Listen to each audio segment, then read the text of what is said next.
انسان وضو کے اندر توجہ رکھے. ہم لوگ تو جب وضو کرتے ہیں تو باتیں کر رہے ہوتے ہیں, کوئی کسی کام میں لگا ہوتا ہے, کوئی کسی کام میں لگا ہوتا ہے. نماز میں خشوع پیدا ہوگا اگر آپ کے وضو میں خشوع پیدا ہو جائے گا. اب خشوع کیا ہے؟ حدیث شریف کے اندر آتا ہے, حضور علیہ الصلوۃ والسلام نے ارشاد فرمایا, اذا توضأ العبد المسلم فغسل وجهه خرجت من وجهه كل خطيئة نظر إليها بعينيه مع الماء فإذا غسل يديه خرجت من يديه كل خطيئة بطشتها يداه مع الماء فإذا غسل رجليه خرجت كل خطيئة مشتها رجلاه مع الماء حتى يخرج نقيا من الذنوب. یہ صحیح مسلم کی روایت ہے. آپ نے فرمایا جب انسان وضو کرتا ہے اور اپنے چہرے پر پانی ڈالتا ہے تو اس پانی ڈالنے سے اس نے اپنی آنکھوں سے جتنے گناہ کیے ہوتے ہیں اس کی برکت سے اللہ تعالیٰ سارے گناہوں کو معاف کر دیتے ہیں. جب وہ اپنے ہاتھ پہ پانی ڈالتا ہے, یہ پانی اس کے ہاتھ سے ٹپکتا ہے تو اللہ تعالیٰ اس کے ہاتھ سے جتنے گناہ ہوئے ہوتے ہیں اللہ تعالیٰ سارے گناہوں کو معاف کر دیتے ہیں. جب بائیں ہاتھ پہ پانی ڈالتا ہے اس کے بائیں ہاتھ سے جتنے گناہ ہوئے ہوتے ہیں اللہ تعالیٰ سارے گناہوں کو اس پانی کے ساتھ ختم کر دیتے ہیں. جب پاؤں پہ پانی ڈالتا ہے, پاؤں جن گناہوں کی طرف چل کر گئے ہوتے ہیں, پاؤں سے پانی کا قطرہ ٹپکتا ہے, اللہ تعالیٰ سارے گناہوں کو اس کے ساتھ ختم فرما دیتے ہیں. امام ابو حنیفہ رحمۃ اللہ علیہ کے بارے میں آتا ہے کہ وہ جب وضو کرتے تھے ان کو اپنے گناہ نظر آتے تھے. وہ فرماتے تھے مجھے گناہ نظر آتے ہیں کہ جب میں وضو کر رہا ہوں تو میرے گناہ دھل کر جا رہے ہیں, مجھے وہ نظر آتے ہیں. اللہ تعالیٰ کبھی کبھی اپنے نیک بندوں کو دکھا بھی دیتے ہیں. اب دیکھیں یہ صحیح مسلم کی روایت ہے, صحیح حدیث ہے. اب اگر اس پر ہم یقین کر لیں کہ میں جب چہرہ دھوتا ہوں میرے گناہ دھلتے ہیں, آپ نے فرمایا حتی یخرج نقیا من الذنوب, یہاں تک کہ گناہوں سے دھلا ہوا صاف ستھرا ہو کر نکلتا ہے. یعنی ابھی تو اس نے نماز پڑھنی ہے, ابھی تو نماز پڑھی نہیں ہے, یہ وضو کی فضیلت ہے.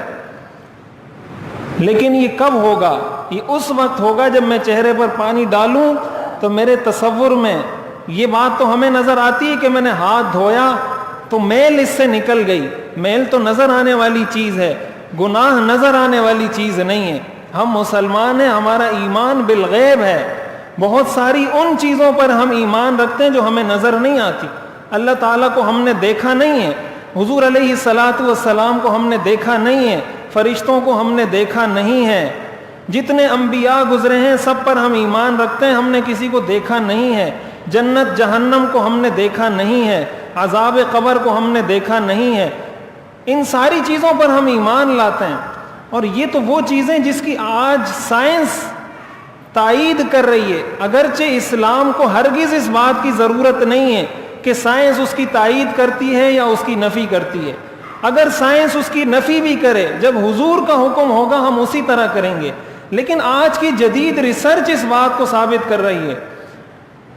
2010 میں یہ تحقیق ہوئی تھی امریکہ کے اندر کہ جب انسان اپنا ہاتھ دھوتا ہے وضو کرتے وقت تو عقلی طور پر اور اس کے لاشعور میں, اس کے دماغ سے, اس کے پورے جسم کو یہ میسج جاتا ہے, یہ آرڈر جاتا ہے, اس کے پورے جسم میں یہ تصور بیٹھتا ہے کہ میرے سے جو گناہ ہوئے تھے وہ اس کے ساتھ نیچے دھل گئے, وہ اس سے نکل گئے. یہ جدید ریسرچ نے یہ بات ثابت کی ہے.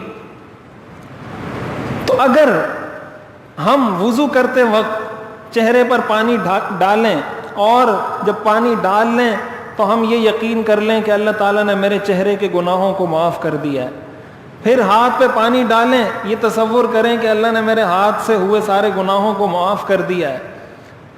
اور اس طریقے سے ہم وضو کریں, ہماری ساری توجہ وضو کی طرف رہے. تو آپ کیا سمجھتے ہیں جب آپ نماز پڑھنے کے لیے آئیں گے تو نماز میں آپ کو توجہ نصیب ہوگی یا نہیں؟ اس تصور کے ساتھ اگر وضو کریں گے, یہ توجہ اگر ہوگی اور پھر آپ نماز پڑھنے آئیں گے, یقیناً آپ کو نماز میں توجہ بھی نصیب ہوگی اور خشوع اور خضوع اور دھیان بھی نصیب ہوگا. اور پھر وضو کے اندر ہی ایک حدیث کے اندر آتا ہے حضور علیہ الصلوۃ والسلام نے ارشاد فرمایا من توضأ فأحسن الوضوء خرجت خطاياه من جسده حتى تخرجت من تحت اظفاره، کہ جب انسان وضو کرتا ہے اور آداب کی رعایت کے مطابق وضو کرتا ہے تو اس کے جسم سے سارے گناہ دھل جاتے ہیں، یہاں تک کہ اس کے ناخن کے نیچے سے جو گناہ ہیں وہ بھی دھل جاتے ہیں۔ یہ صحیح مسلم کی حدیث ہے۔ اور اس کے ساتھ ساتھ جو ایک تو ہمارا وضو میں یہ دھیان ہو، یہ خشوع خضوع حاصل کرنے کے میں طریقے بتا رہا ہوں کہ ہمیں یہ توجہ کیسے حاصل ہوگی، تو اس کا پہلا بنیادی گر اور اصول یہ ہے کہ ہم اپنا وضو توجہ سے کریں، وضو میں باتیں نہ کریں، وضو میں اپنی جس کو کنسنٹریشن کہتے ہیں، اپنی توجہ ہے وہ اس پر رکھیں کہ میں وضو کر رہا ہوں اور میرے گناہ دھل رہے ہیں۔ اور پھر اس کے بعد وضو کے بعد کی جو دعا ہے وہ صحیح احادیث سے ثابت ہے، آپ سب جانتے ہیں، وہ دوسرا کلمہ ہے اشہد ان لا الہ الا اللہ وحدہ لا شریک لہ واشہد ان محمدا عبدہ ورسولہ، اور ایک روایت میں اس کے ساتھ یہ الفاظ بھی ہیں اللہم اجعلنی من التوابین واجعلنی من المتطہرین۔ اسی طرح ایک دعا آتی ہے حدیث کے اندر اللہم اغفر لی ذنبی ووسع لی فی داری وبارک لی فی رزقی، کہ یا اللہ میرے گناہوں کو معاف فرما، میرے گھر میں کشادگی عطا فرما اور میرے رزق میں برکت عطا فرما۔ آپ وضو کے دوران یہ دعا پڑھا کرتے تھے۔ اس کے علاوہ بھی بہت ساری دعائیں لکھی گئی ہیں لیکن وہ حدیث سے سنت سے ثابت نہیں ہیں۔ کوئی پڑھنا چاہے تو سنت سمجھے بغیر اگر پڑھنا چاہے اور دعائیں تو پڑھ سکتا ہے، سنت سے یہ دو دعائیں ثابت ہیں، اللہم اغفر لی ذنبی ووسع لی فی داری وبارک لی فی رزقی، ایک یہ دعا اور ایک وضو کے بعد کی دعا۔ اس کے علاوہ جو دیگر دعائیں لکھی گئی ہیں کتابوں میں اس کا پڑھنا جائز ہے، پڑھ سکتے ہیں، لیکن سنت نہیں ہے، حدیث سے صحیح حدیث سے ثابت نہیں ہے۔